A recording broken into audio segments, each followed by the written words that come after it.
You have sourced looks for every well-dressed person I've like seen on the internet, okay? Like everyone from obviously Rosie Huntington-Whiteley, Hailey Bieber. I mean, the list goes on. Miu Miu everything is really what we're going to be seeing all throughout spring, summer. I have that coat and it's the one that I say I'm going to frame one day because I'm like, that coat changed everything for me.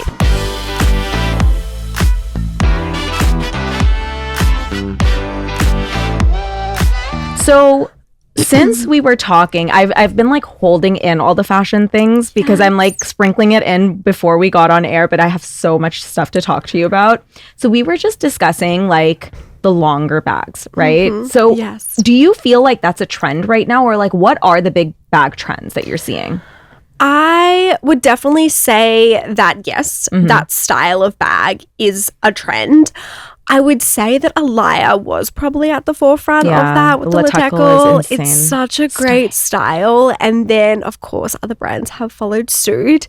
But it's a trend in that I don't see it fizzling out or not being an investment, because that style bag is an investment. Like, it will not die out. So if you're looking at that bag, I would definitely suggest going for it. So then right now, what would you say are like the it bags of the moment?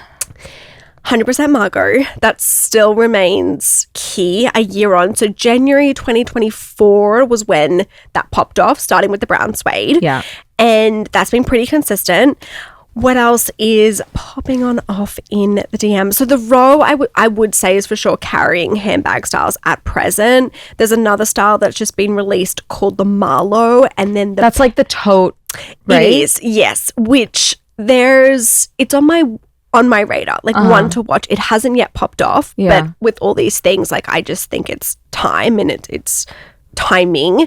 But there's another style from them called the Peggy, which is like a junior Margot. Have you seen it yet? No, I haven't. Gosh, the Peggy? The Peggy. I'm literally looking it up right now. It's already sold out in, the big players like My Teresa, Netta Porter. But it's so cute. It's so cute. It's like a clutch, but a little mini Margot clutch without any hardware, which a lot of clients are liking because it's very sleek. Very sleek, yes. Wow. So that's going to have a little moment. And then, Chanel. Chanel is my most requested brand still to this day. Which style? I would say at present it's the new 25 style, which it's a shoulder bag. They've just released it in a new size. So there was a small and a large, that it's now in a medium. Yeah. And Dua Lipa was in the campaign. They've just introduced it in new colors. There's like a mint, there's a baby pink.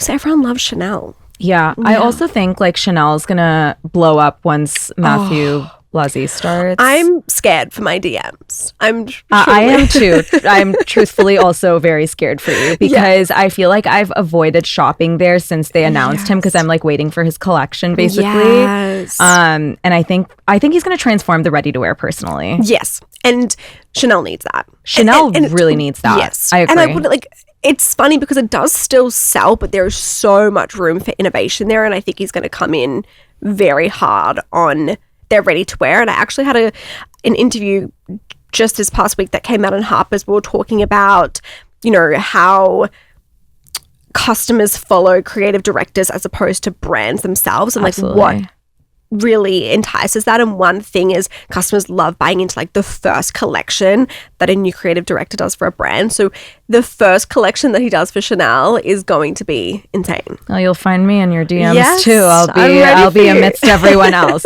Okay, so you have sourced looks for every well-dressed person I've like seen on the internet, okay? Like everyone from obviously Rosie Huntington-Whiteley, Hailey Bieber. I mean, the list goes on. So what is fashion sourcing for someone who has no idea? Yes. So let's start with, if anyone has ever come across the word sold out or out of stock, or have been speaking to a sales associate and said, that's not possible, it's gone, the next step is you go to a fashion sourcer. We source pieces that are sold out, hard to find, out of stock, in demand, trending, and it's our job to locate it. We source globally from all over the world, and it's very social media shopping, so clients will predominantly DM us on Instagram, say, hi Gab, can you find me this in a size 39? And it's my job to find it from there. For anyone that doesn't have social media, we do also accept requests on email, but that's how it works. It's all by request. So it's all inbound. We don't do a lot of outbound work, but it's very much like fashion detective, scouring the ends of the earth to find that one piece. So how did you even get into it? Because it's such a niche thing, but Yes. I think that it's like one of those like secrets that a lot of people may not really know. It's like, Yes. how does like XYZ, like whether it's like someone's favorite celebrity or influencer, like how are they wearing these like beautiful archival pieces, or like Yes. just something that seems to be unavailable everywhere? I feel like they're working with like a sourcer or a personal stylist who's able to get those pieces. Totally, yes. So I started 6 years ago from Australia, which is crazy to think it's been 6 years, but also such a short time, because you've like really blown up. Like that's very impressive. Thank you. It's certainly been a crazy wild ride, to say the least, but I really do think timing for me was so paramount in my story. When I launched, personal shoppers and stylists have been around for a very long time, but the term fashion sourcing did not exist. So I take a lot of pride and joy in the fact that, I feel as though I've pioneered this new space that I'm so passionate about and want to, make as big as possible. But it all started with me wanting to do something different. I wanted to be unique. I'm from a very small town in Australia, so I was like, I want to stand out. I don't want to be a stylist. I don't want to be a personal shopper. What can I do differently? And coming from Australia, my light bulb moment was realizing that Australia doesn't tend to get much compared to the rest of the world. And originally I was like, I can source, I wasn't using the word source at that time, but I was like, I can buy pieces from, say, Paris and bring it to the Australian market. And then, within 6 months, within 3 months, I knew that I was onto something, but within 6 months is when I first got Rosie, the big celebrity first moment, which resulted in all the press, and the business was really global from that point onwards. So then what were you doing as you had, like, when you thought of this idea? Like, did you have another, like, job that you were working? I did, yeah. So at that time, I didn't want any kind of conflict of interest. And so my second joy is interiors. I feel like those two things, like, that's like not uncommon. I feel like people who like fashion typically love interiors as well. So true. So they're go hand in hand. They do. So I didn't want to work in any kind of boutique. Again, conflict of interest. I was a little bit nervous about that. So I did work for like a furniture company in Sydney, and I started this just on the side. I was doing it, out of, I wouldn't say it was started as my hobby. My original idea was I want to create this and I want to work for myself. But I did start it as my side project. And then within 3 months is when I at least could financially support myself. I still had my roommate, but I was like, I'm onto something. I'm going to resign from my full-time position and I'm going to go all in. Very cool. Yeah. Very cool. And also, I gotta say, integrity move for you to have that like thought process to be like, I don't want the conflict of interest. Like, that's like very, very high integrity. 100%. Yes. Because like that's, especially with, Australia's a small market and clienteling and everything in between. I would have loved to have gone and worked for one of the bigger brands, but I just knew that, hey, if I'm working for Dior, then wouldn't be right to really be sourcing Chanel and things like that. Yeah. So kind of had that moment from the beginning. Absolutely. So talk to me about what happened with Rosie Huntington-Whiteley. Yes. So the story is I was 6 months into the business, and at that point in time, I was sourcing a lot of old Celine. Phoebe Philo had just recently finished up. So I became known as like the girl that can source old Celine. Wait, can you still do that? Yes. Shut the hell up. I have such a special spot for old Celine because it's like so it started my career, and I'm like, I'm going to frame some of those pieces one of these days. As you should, 100%. Such a big part of my story. But back then, I had maybe 1,000 followers, and I always had my two accounts. I had the Gab Waller and then the gabwaller.com. But on Gab Waller, the reason why I originally started the second account, because I didn't want to annoy people on my personal with like all my fashion stuff, but I was putting teasers of, look what I found, and this is, I can source things. I can't remember the exact wording, but that kind of verbiage. And so Rosie posted a story And she said, I'm dying for this Celine coat. Can anyone find me it? And I knew in that moment that I could get that coat, but I had no way of reaching Rosie. You know, she had 10 million followers, and I kind of sat on it. And then it was a couple of weeks later, one of my mutual Instagram friends who lives here in the US, she DM'd me and she's like, hey, I've kind of been watching what you're doing. I think you find things, you know, I'm speaking with Rosie. Do you think you can find her this coat? And I was like, yes, I know exactly who has it. And so got connected to Rosie, found her the coat, and I very politely said, you know, when you receive the coat, it would be amazing if you could put a little tagged story. And she did pay full price, so she had no obligation to post it at all. But essentially, when she received it, not only did she do like a 10-part series saying 10? Yes. That's so generous. Yes, that's I know. Really good karma like, for her. Beyond. Whenever I tell the story, I get emotional because I'm like, I owe so much of like, not only my career, but my life to her, because everything changed in that moment. But it gets better. She did not only do the 10-part story, she also posted it on her feed saying, thank you, Gab Waller, for finding me my dream coat. Oh my gosh, I have so much respect for her as a human being. Like, unbelievable. Damn. Again, like this young girl from Australia, 1,000 followers, like she had no need to do that. And she knew that would change my life and the power that held. So again, it really goes to show what kind of person she is. Wow. Yeah. So then what happens then? Like your DMs, I'm guessing, are flooded and like everyone and their uncle wants you to source something for them. Yes. I remember the morning waking up, it being absolutely insane. Like I'd never experienced anything like that, like instant explosion. And I never call it overnight success because those first 6 months, you're like so hustling your ass off. Yeah. Exactly. But there was definitely that moment of like, wow, like this could go two ways. I could blow this because I can't keep up with the demand. And, you know, this is my first business and I was only myself. I didn't have any team at that point. Or I could really, you know, pull it together and say, okay, I'm going to really make the moment, like build on this moment. And 2019 was like that really defining moment of me of, you know, building a team, putting the resources in place to be able to allow for the growth that was happening. That's incredible. Yeah. Wow. What a story. Yes. Yeah. Oh my gosh. And so when I speak of old Celine, the coat that I sourced for Rosie, I have that coat and it's the one that I say I'm going to frame one day because I'm like, that coat changed everything for me. Wow. Okay. I want to see a picture of this coat. Yes, which coat is it? It's the blanket coat. It has like the writing on it. It's gray. I know exactly what you're talking about. It's so chic. It's like sitting right at the front of my wardrobes every time. Like it's the first thing I see in my wardrobe every morning, night. It's there. That's so special. Oh my gosh. Okay. So I want to know, what are your must-have items for spring, summer? Because I feel like we're going into it. What are you really starting to see popularity? Because I feel like with you, like it's so interesting being in your position because it's almost like you can see the trends as they're building. Yes, definitely. Yes, I love it. And, you know, having my Vogue column, I think is a big part of this. I watch what is coming into my request like a hawk because then I coincide it with, you know, what I will It's like data analytics. Exactly, which I love. I love going through the data.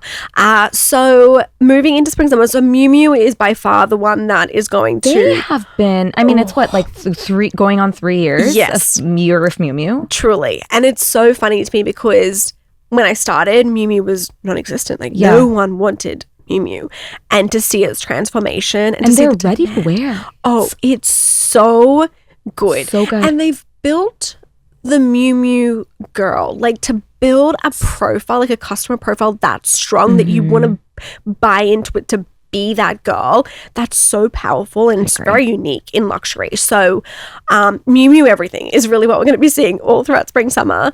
The classic raffia, so the row has a couple of raffia bags out at the moment. They've also brought out a clutch that's popping off. In terms of colors, baby pink is one that we saw like heavily on the runway and that we're going to see a lot in the upcoming collections.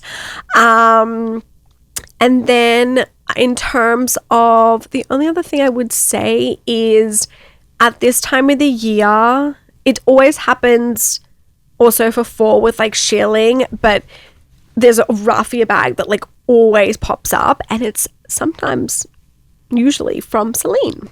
I have it. I got one last year, and Gab, I feel like I was fighting for my life for that bag. 2 years in a row, I went to like every Celine in Europe, and I was like, I wanted like, it's like very specific. It's like kind of like like this like rectangular shape. It's a little bit more structured, and then it has like the logo like right in the center. Yes, I know the exact one you were referring to. It was so hard to get. Yeah.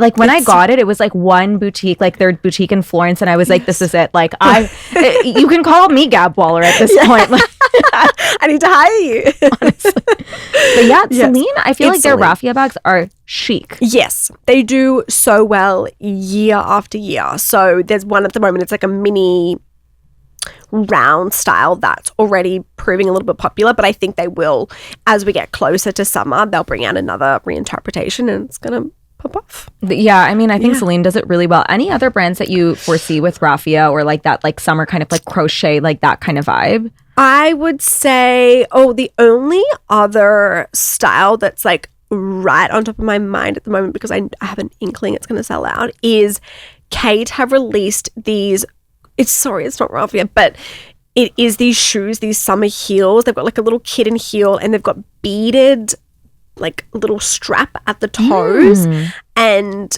just a very fun summer style that I think all the girls are going to be wearing. Last year was, I'm sure you remember, the jelly flats, which had their complications, so that was a bit unfortunate. But in terms of, I have to go back to the row. I really do. They're really setting the trends right now. Yes, they're and you know their bags just have that pull and that influence, and you want to carry one. Yeah, it really is like the it brand, I feel like. Yes. Okay, so since we're talking about brands outside of Miu Miu and The Row, are there any other brands that you kind of see really like at the forefront right now? Alaya. I know. Yeah, Alaya doing so well. Oh my God. I think, have you been to their new showroom in Paris? No, but I've seen the photos, and unbelievable. It's sickening. Yeah. It's like, I was like so not okay going in there. I was like, this was a bad idea. Like, what the hell? It's like a work of art. I'm sure it feels like a museum. No, it's insane. Yeah. It's insane. Beautiful. I cannot wait to go. I'm definitely due for a Paris trip. But yeah, they do so well. Their shoes especially. I mean, we all remember the Alaya fishnet ballerinas, which accelerated everything. Are they still popular this season, would you say, or no? Not the OGs, not the originals, but they've brought out so many reinterpretations of them. They actually brought out a crochet style, which I've had my eye on, and they popped off, but what's happened is they run really big. So if you are considering getting them, some clients even sizing down 2 sizes. Wow. Yes. So I had a lot of hope for that style, but I think because there's complications with the sizing, some client, like, they haven't popped off as strongly as they should have. But yes, I think the original fishnets, no, but their ballerina Mary Jane style, definitely still in my DMs. Yes. Yeah, I love that ballerina style, and it's very comfortable too. Oh, that fishnet is truly, I think they would be my most comfortable shoe. And I hesitated for a while. I was like, no, I don't want to buy into it. I don't need them.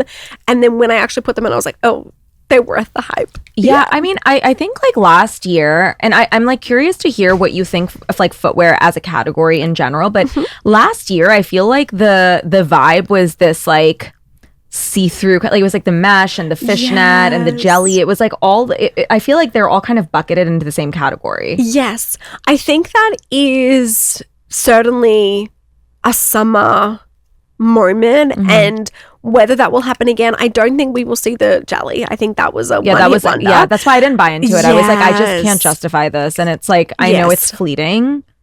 Totally, and that's kind of where it is those, you know, as when you're buying luxury to really, I always talk about cost per wear and things like that, but if you are going to invest, it's like we want to invest in pieces that will not just last a season. And yes, the Row jellies, as gorgeous as they were at the time, and I think they were also a runway shoe, like anything that's on the runway that really popped off, that holds its potential and holds its, you know, how valuable it is going into the market. But Yeah, I think it is just a summer thing. Like we see it all the time, even with, fall with boots and shearling and suede that comes out. The only thing that I will say is that going into summer, so, brown suede was everywhere last year. And I think we will start to see it, we are still seeing it this year, but that mocha mousse is the color that everyone is talking about. So I think that's what we will see a little bit. It's kind of the color of my shoes. Yeah, they're beautiful. That we'll see a little bit more of going into summer. Interesting. And okay, tell me what you think, because I was talking to one of my friends in fashion and I think, of course there's always trends, but when I think of the macro environment, I feel like at least from color standpoint, I think colors are becoming more year round versus just like one season and then the next season it's like another color. Like, I think like I'm like not afraid to wear like burgundy and brown this summer as well. So completely agree with you. Yeah, I feel that and I see that and I think that there is that. And I would love to see a world in which, we can wear the darker colors in summer and the lighter colors in fall. But I'm seeing that a lot. And you see it on the runways too. Yeah. And I like it. I feel like it makes fashion a little bit more fun. Yes. And like not so less structured. Yeah. Like you can only wear this and this. Yeah. It's like that stuff is so dated, I feel like. And also I think now over the last couple of years, I am seeing this like rise in an interest in a capsule wardrobe. Yes. At least as like a basis versus like having an entire wardrobe composed of just trends, because I think it's very difficult to get dressed that way. 1,000%. Yes. Capsule wardrobes all the way. And I think that's also where we saw that switch into, I'm not going to use the word quiet luxury, but like that investment dressing of the more, we saw back when I started again, it was all about logos. The logo mania. Yeah, I remember that. Everything. And like, it was like very streetwear focused. I think that's where it came from. Very much so. Yes. And like, that was that was carried for like 2+ years. And then we've seen that change. And I think that again goes back to capsule, like those logo pieces, how many times can you truly wear them? Whereas if you buy those beautiful classic staples, they're all year round, cost per wear goes up. It really is like an investment style dressing. Yeah, I agree. So if someone is wanting to kind of like start to build out their capsule wardrobe, what are some of the pieces that you really recommend? Yes. So I am an LA girl, so I'm going to start with jeans. Yes. Jeans is like number one. I think they're just so easy to style and all different styles. I think these questions I get over the years is like, what jeans are trending? And I'm like, I'm not really that, like, I don't believe in like skinny jeans are trending and baggy jeans are trending. It's like denim is denim. And denim can be worn any time of the year. But one denim brand I really do love is EB Denim, and they're a local LA brand. So try them on, like really get a feel for your denim style. But I just think a really good pair of jeans is fantastic. Your classic like tees on rotation. I love, again, if we're talking local brands, like I love Jenny Kay and I love their knits. I love their sweaters. Same. Totem is a really great brand that you just can't, like, it's so worth it. Yeah. And it's something that you can, if you're wanting a starting point, like start there. They have everything from like the perfect button up to the classic white tee. And then the only other thing I would say is, blazers and jackets, like having a really great leather jacket, like that's something I would invest in because you are going to wear that forever. So if it does mean you want to go all out with like a Saint Laurent leather jacket, like it is worth it. It is, on the higher market side, but it is worth the investment. And so you have like a great leather jacket, beautiful black blazer, like those are key pieces that are considered more outerwear, but I would go more luxury because you really want high quality as opposed to. And I think it makes such a difference. Like I have like my favorite like black leather jacket is from Kate, and it is so beautiful. And every time I wear it, it's like I could be dressed so simple, like literally jeans and a t-shirt, but that jacket makes the outfit look like so much more elevated.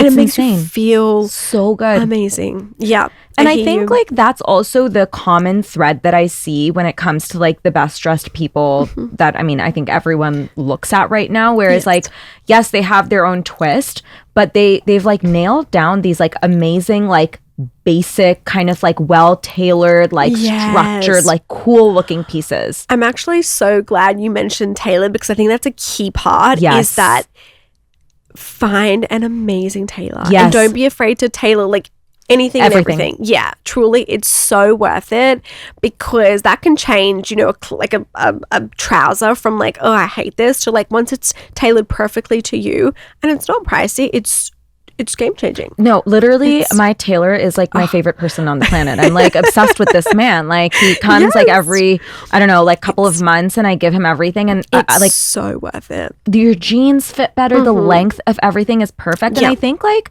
I don't think it's talked about enough that when someone is really well dressed, they are using a tailor because something that you get off the rack, even if it's Zara, is probably not going to fit you perfectly. I could not agree more with that. I think it's almost something that I didn't learn until probably much later than I would have thought in my fashion journey to think like, wow, everyone gets like the really well-dressed people get everything tailored. I just assumed everything looked incredible on them. But no, the secret is the amazing tailor. Like that is key. Yeah, truly. Okay, so I want to know, what are some of the hardest to find pieces right now? Hardest to find pieces. What is on my little list at present? So I've always said, one thing I will preface is, to me, it's sometimes not the hardest pieces because I do believe to my core that everything is out there, like everything exists, but it's sometimes the quantity because I am dealing with, you know, trending styles. It could be something that 20 plus clients want the same item, and that's when it gets really tricky. One thing I will say, and we're going to see it again this year, is Miu Miu did a crochet pouch bag. It was like a rainbow multicolor. Oh, I know what you're talking about. Yes. And it's so interesting because it dropped and it kind of just like it just sat there, and it didn't pop off. It didn't have any kind of popularity around it. And then eventually it did sell out, and then everyone went wild for it. I think it's the classic, you know, you want what you can't have. And I think that's what a lot of my business is based on. We want things that we can't have, so we want it more. But that is one style that is really hard, and I have so many requests for it. Rumor is that it is coming back this summer, which is very smart for them to do. I think any of these styles, if they know there's so much demand. But other than that, in terms of hardest pieces, definitely going to go back to Chanel, by for sure one of my most requested brands. And what pieces specifically from Chanel? So right now it is their new 25 bag, and I would say that again it's due to, it did come in 2 sizes originally. They just brought out a new size, and that's really popped off. Dua Lipa was in the campaign. They brought it out in like a mint green, in pink. But for Chanel, it's across all categories. You know, their ballet flats do so well. The baby pink suede ones that recently dropped maybe a month or so ago, now impossible to get. So it really is, I'm going to say it's the footwear as number one, followed by their like accessories, bags, and then ready to wear. Do you still feel like the Margot continues to be like a very requested bag? Yes, it does. I would say in terms of, it has slowed down a smidgen, yes, but it is still requested. Like absolutely every day I will get a Margot request, hands down. And the 15 is definitely the most requested size, followed by the 10. Not too many requests for the 17. I do think it is personally a little on the it's like a travel bag. Yes, I feel like it's huge. Exactly, yes. But 100%. The Margot is not going anywhere in terms of demand. What do you like? Do you get a lot for like Birkins and Kellys as well? So I do get requests for them, but I don't source Birkin or Kellys. And the reason being is, number one, they wouldn't be coming directly from the boutique. And there is such a space for Birkin and Kellys. It's quite a flooded market of, you know, resellers, which I hate the term reseller, but it's kind of, I've never felt the need to be in that space. It's not really what I do, but more so coming from a standpoint, I don't feel comfortable with the prices in that market. I've always been very, we charge a flat rate fee. We don't upmarket the retail price. The retail price is what it is. We charge our flat rate. And so to see some of the prices the bag goes for, it doesn't feel right. I mean, so I've never tapped into it. The reselling prices are eye-watering. Yes. And I totally, even I'm like, would I pay it? I probably would if I really wanted the bag. Yeah. But I just, I just don't feel comfortable telling that to my clients, because then they would think that I'm pocketing that, and it doesn't sit right with me. I mean, integrity move again, so I gotta respect that. Yes. Okay, so I want to move into audience questions. Yes. Okay, so the first one is best neutral summer sneaker. Ooh, best neutral summer sneaker. What am I seeing at the moment? I would say, well, neutral. I wonder if they mean white. I guess white, beige, black. I don't know. Like, I guess all the only one I would say, if they're wanting like a day-to-day sneaker, I would probably like Miu Miu's most recent spring summer collection is really cute, and they do really great sneakers. They're sitting online. I checked yesterday that they are online, so I would go a Miu Miu. Do you feel like that is like the sneaker of the moment right now, like the Miu Miu one? The sneaker of the moment. You know what? I still get so many requests for the Miu Miu New Balance collab. Yeah.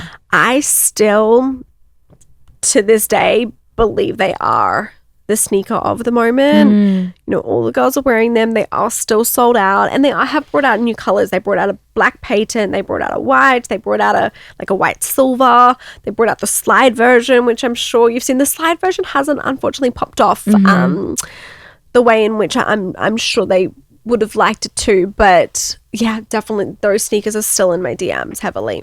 Okay, someone else is asking popular sunglass styles.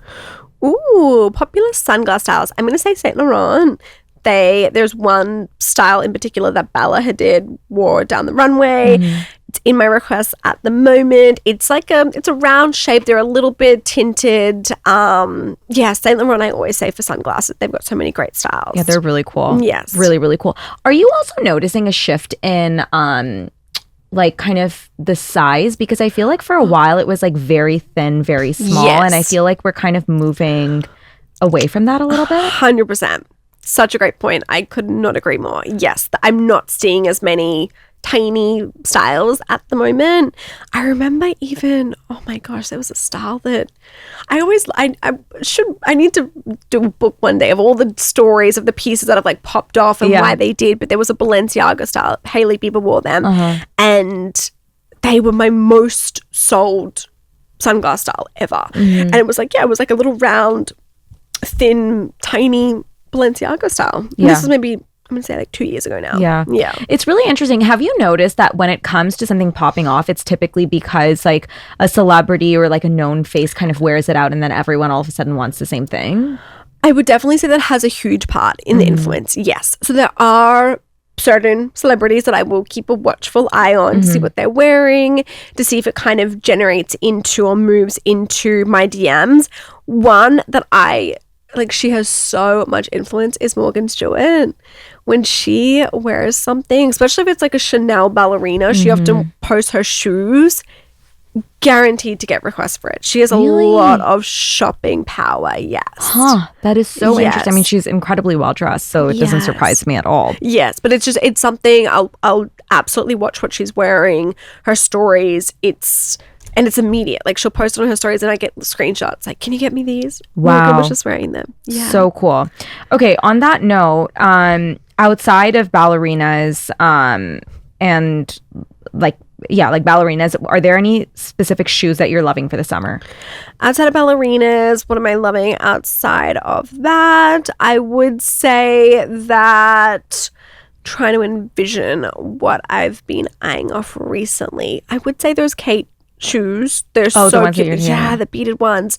They're so cute. There was another style that it's actually from Jimmy Choo, another really fun summer style. It's like a thong heel and they've got little like sparkly things around the toe area. Cute. I'm gonna have to send you a picture, but I think it's very much for summer. It's like fun. It's very colorful, obviously a lot of my clients are going to European summer, so it's that kind of style. But I would say, yeah, that definitely those two are like prominent in my mind at the moment. And then to bring it back to Alaya, it would be some of their like ballerina styles. Yeah. I mean, Alaya is just crushing. I also think Kate has unbelievable shoes. Like, love the most comfortable too. It's ridiculous. It's so good. Yes, they actually opened up in South Coast Plaza in Los Angeles. Yes. Oh my God. Yes, so you know they have the flagship in New York, which is divine. It's beautiful. Their second store, it's down there. I haven't been there, but I sent some photos. It's it looks beautiful. There's no tree. I want that little New York tree. That tree is.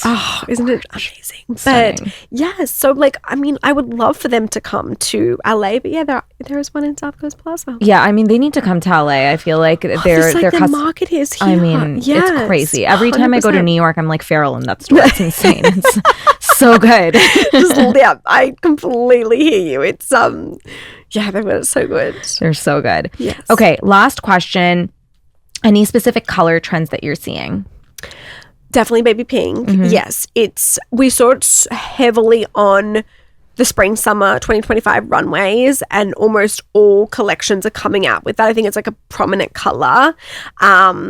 I do still think burgundy is having its moment, and then you dress you got the memo, and then the other one is butter yellow. So it was popular last year, but it's continuing on this year, and we're still seeing a lot of demand for it. So are you seeing any specific pieces in butter yellow that you're really loving, or like that's being requested frequently? What have I seen recently? The one I will mention, I have to reference Morgan Stewart again, but she has her brand Rangley, and she brought out this butter yellow. It was a skirt, but she's also done t-shirts for it. That has been popular. Trying to think if there's anything else I've seen specifically. Perhaps, maybe just those, and it's like off the top of my head. Yeah. I even remember Alaya did a Latecal in the butter yellow last year. I don't know if it's out still, but that was really beautiful. So cute. Yes, they did like the ones that they've just brought out now. There's a baby blue. They did a denim one. Everything's it's like I just bought the clutch version in suede burgundy. It is stunning. So nice. They do. Their pieces are amazing. They also need to come to LA. They really do. It's like criminal that they're not here. I'm like, where are you guys? Even Miu Miu doesn't have a store here. That is, I have no words for that. I'm so confused. I'm like, who made these decisions? I feel so betrayed. Same. I need to advocate, like, let's get these stores to LA. I promise I'll buy there. Like, I'll shop there. I'll go there every day if I have to. No, seriously. Yes. I mean, I'm like, it always surprises me because I'm like, I can't believe there's no Miu Miu store in LA. And there's like, I feel like there's so many girls who would dress in like heavy Miu Miu because I feel like the weather also allows for that kind of. 1,000%. Their tanks, they do so well. Even their like polos. Yeah. So good. Yeah. Agreed. It's just, it's that brand. And to me, it's also one of the brands in the luxury space where they have such, because a lot of the consumers, they will buy into like the footwear or they'll buy into the handbag category, but Miu Miu has such power in the ready to wear. Yes. Which I think is very special. And I actually prefer, honestly, like their ready to wear over their accessories. Like personally, I just feel like I love their ready to wear. Same. It's beautiful. It's so good. And it keeps getting better every season, I feel like. I'm like, how are you guys topping yourselves? It's crazy. I hear you completely. It's just, it keeps getting better and better. Well, Gab, this has been a joy. Tell everyone where they can find you. Yes, you can find me on Instagram. My personal is Gab Waller. That's where I post all things personal, my business, anything like that. And then the business is gabwaller.com. That's where you can DM anytime for anything you're looking for. And my team and I would love to assist. Amazing. Thank you so much for being here. Thank you for having me.